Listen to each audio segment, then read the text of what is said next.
going on, everyone? Welcome back to BKNY Hoops. If you're new to the channel, I am your host, as always, Rashid White. All right, let's get into it. You guys see the title. You see the thumbnail over there. Brooklyn Nets are actually thriving without Ben Simmons. And, I would tell people, even the media, to actually really calm down. There's been a couple of garbage teams. The Toronto Raptors are in, total disarray right there. I think the problem is that they actually really need a point guard.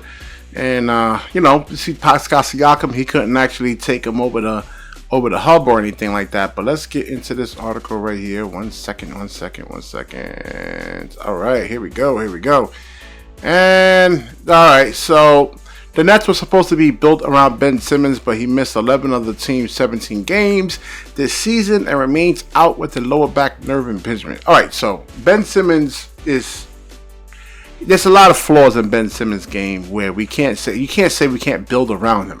Yes, he's a piece, but to say that Ben Simmons can actually take us over to the promised land, that hasn't been proven yet. I mean, there's certain, like I said, you go deep into the playoffs, they can build a wall around Ben Simmons, and if other guys aren't really hitting their shots, then he's going to be neutralized somewhat. And even when guys are hitting their shots, I mean, when Ben Simmons is actually really coming down the lane, they're putting a wall around him. I mean, they're forcing the ball out of his hands and they're making someone else beat them, And then when you actually go into the playoffs, there's a very, very small margin of players that can actually really kind of perform in those high pressure situations. We've seen Joe Harris just completely crumble, and a lot of other players. It's not just him. All right, so without their point guard, the Nets are starless.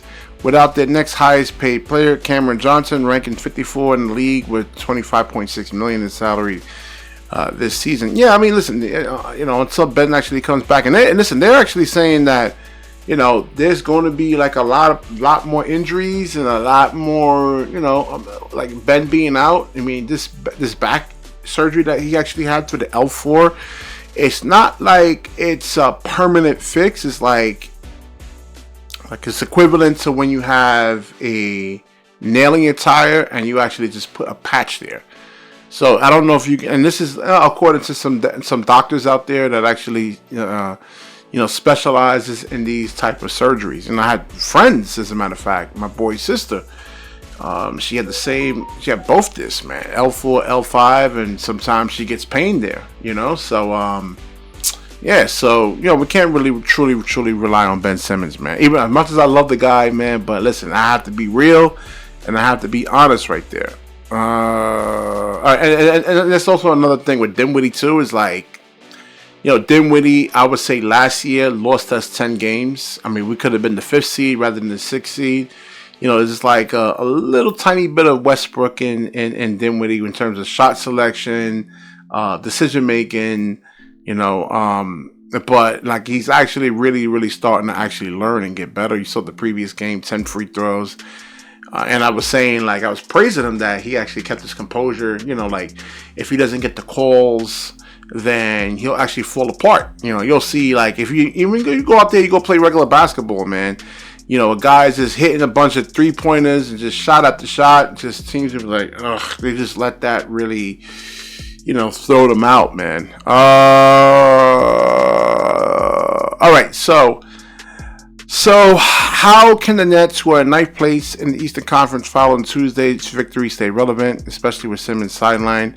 Yeah, I mean, they can actually run their offense through Cam Thomas and Mikal Bridges. Now, it's going to be very interesting to actually see that how this is actually going to work in terms of Mikal and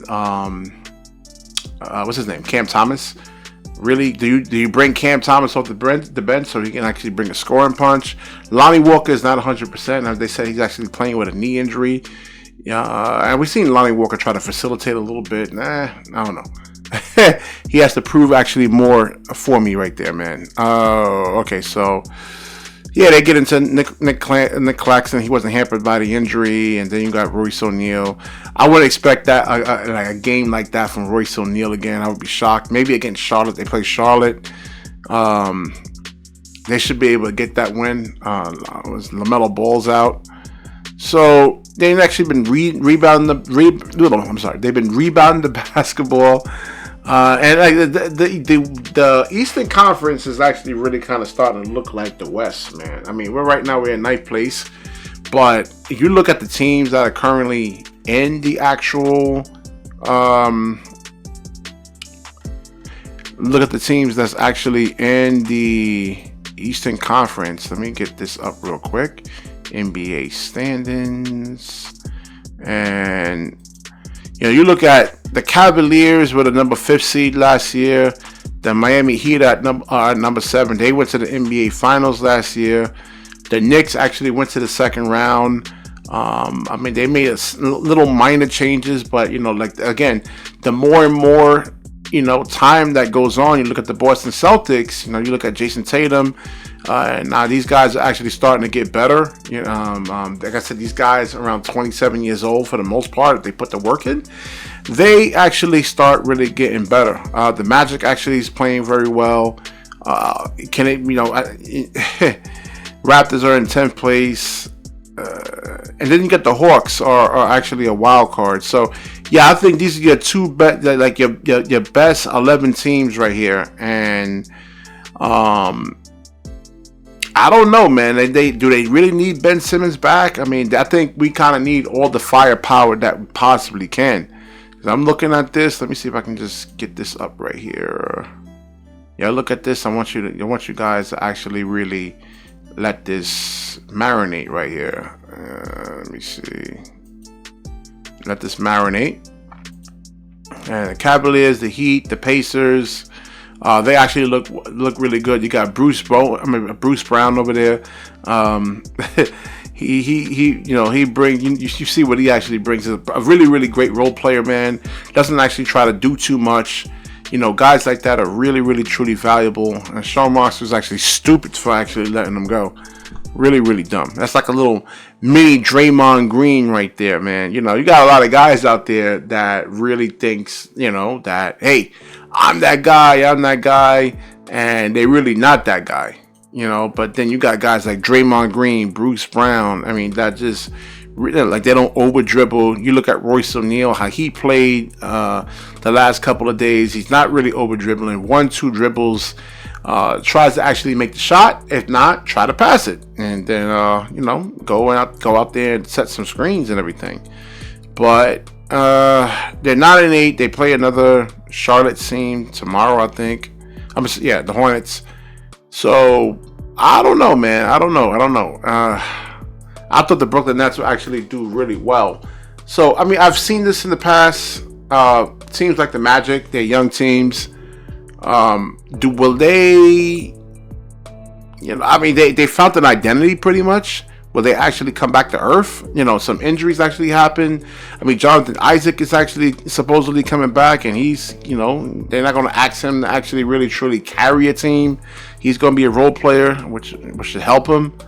The Brooklyn Nets could be in a lot of trouble over here, man. So, like I said in the live stream I did a couple of days ago, about 3 or 4 days ago, man, the pecking orders is Mikal Bridges, until even if Ben Simmons does come back, it's still Mikal Bridges. They get the ball. Ben brings the ball up. They get the ball to Mikal. Mikal actually has to go out there and score or make plays, and he actually has to program his mind to be that type of guy. I mean, he was never asked to do this in Phoenix. He was a role player. But now he's going to actually have to really be the one to actually carry us. And if him and Cam Thomas can actually play together. But that's the whole thing. Now, when Ben Simmons come back, does Cam Thomas go to the bench? Does Cam Johnson go to the bench? Cam Johnson's actually been playing really well.